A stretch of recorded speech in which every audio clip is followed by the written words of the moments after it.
Last weekend, I made it to Warhammer Fest for the first time, and it was an experience. In this video, I'm going to talk about what sucked, what worked, how to enjoy the event, and what I think GW should change. I wasn't really intending to cover the event, so unfortunately I didn't get any footage of it. On the Saturday morning, I headed into Warhammer Fest around 9:30. Just had the normal tickets, so no fancy creator or golden tickets. The queue to get in at that point was tiny, but the event itself was pretty packed. First thing I did was I took a stroll around to try to get an idea of what was going on. If, like me, you were just a random punter who went in with no expectations, just looking to have some fun, you had a couple of options. You could check out the Golden Demon models, you could see some of the new reveals in the auditorium, you could play the new edition of 40k, you could check out the shop for the event exclusives, maybe try out one of the computer games, or do some painting in the hangout and hobby area. All of it sounds like fun on paper. Unfortunately, anything you might want to do had at least a 30-minute wait, with some like the 40k playthrough looking more like 2 hours. The staff were clearly doing their best, but the event was not set up to handle a number of attendees. And this wasn't just due to the number of people, it was also the limited options. Since there weren't a lot of things to do, the few things that they had were heavily oversubscribed. So, if you were coming in as a random without any plans, then I suspect you were going to be disappointed. Literally, the only thing I did out of that list was pick up the event exclusives in the shop, and I only did that late in the evening when the queue was down to around 10 minutes, which meant I missed out on one of the models. So, essentially, that was the bad. So, let's talk about the good. People. Everyone there was a Warhammer fan. That might sound like a small thing, but being around people with the same interests as you is a great feeling. Along with the usual fans, there were tons of content creators just wandering around the event who were all very patient with people like me coming up and saying hi.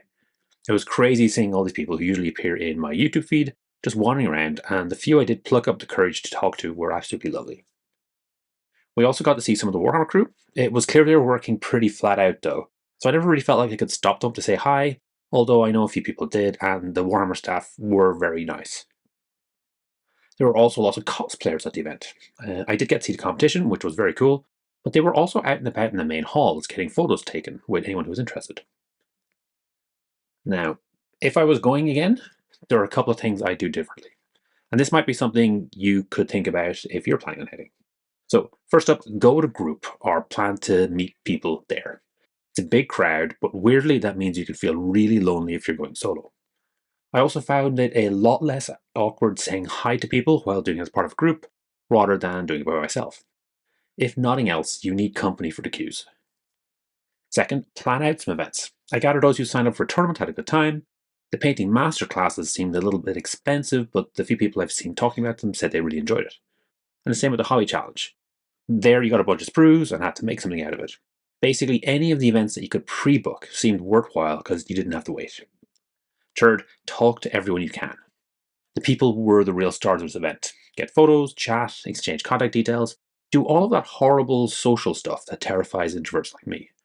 The nice thing is that everyone is a Warhammer fan, and the event is celebrating our shared love of the hobby. I'm tempted to say straight up avoid the shop. There were no discounts, and the majority of things could be picked up from a local store or ordered online.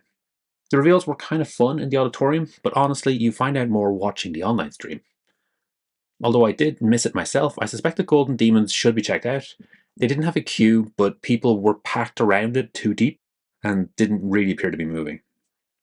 As I said, do take the time to talk to everyone you can. One of my highlights for the weekend was chatting with the Q+7 staff. Since they work heavily with the lore as the official RPG team, they are literally the closest thing you can get to a direct line with the GW lore team.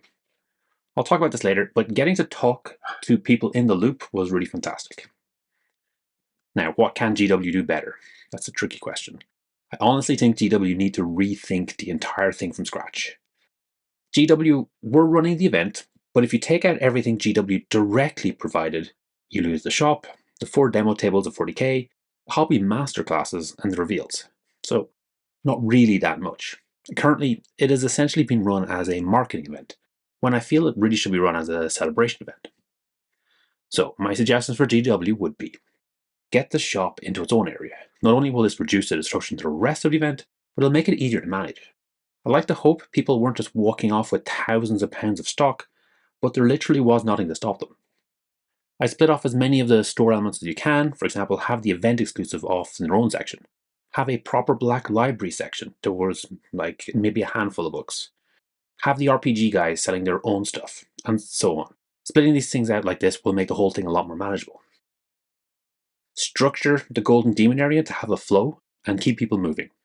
It's okay for people to stop and check things out, but if you're staying in like one section for 30 minutes, it kind of ruins the entire thing for everyone else. For the love of God, have an actual Warhammer merch section. I've never gone to a convention where I couldn't buy a t-shirt. There were lots of fans who aren't interested in modeling and buying miniatures at the hobby, and there literally wasn't anything for them to buy at this event. Abandon anything like the demo tables if you don't have the numbers to actually manage it. This would have been a lot better as 4 display cases with the new models and some of the rules out. The hobby classes and reveals were great. Do more of that.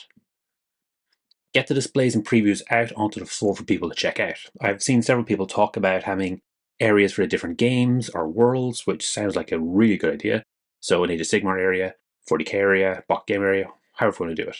And then after reveals go up, on the websites, then have them sitting there at a display, just to reveal them so people can kind of go up and look at them. I think one of the key things that GW have is this amazing wealth of talent that they're absolutely failing to take advantage of. We should have had constant stream of panels with the Warhammer team sharing their excitement about whatever it was they want to talk about. Then get some of the YouTube and Twitch stars up to talk about what they're interested in. Go back to having some of those desks where you can just wander up and chat with the Warhammer people. Basically, the community was the best part about the event, and GW really should be bringing more of that. From the outside, it's not really clear what's happening with GW and staff at the moment, but it does feel like they're trying to avoid having their staff become mini celebrities. If that's the case, it's incredibly narrow-minded, not just from treating their staff like human beings, but also from a cutthroat business perspective. Big businesses like Disney are celebrating their celebrity staff rather than hiding them away. Not only is having personalities great for consumer engagement, but the absolute worst case scenario is they go off to become independent advocates for Warhammer, which quite frankly is a win for GW. GW had a massive surge in growth since 2018, and clearly they aim to be a big IP like Star Wars or Marvel, but right now it still seems to be trapped into this small company thinking. Warhammer Fest has all the potential to be akin to a Star Wars celebration. The fans certainly have the passion, and given the amount of golden tickets, it does seem they have got the disposable income. It's not that GW weren't ready for the numbers, it's that they weren't prepared for the idea. To be blunt, from GW's side, the event was just a trade show where they advertised their new products and sold some items. But it could be so much more. Warhammer Fest is pitched as the greatest Warhammer convention ever, and the fans are bringing it in spades. Let's hope that next year GW rises to the occasion. Thanks for making it all the way to the end. Hopefully you enjoyed this video. Each week I put up a new video talking about one of Games Workshop's specialist games. The goal is always to try and make the best possible two-player experience. If this is something you'd find interesting, please subscribe to the channel and comment to let me know what you'd like to see in future.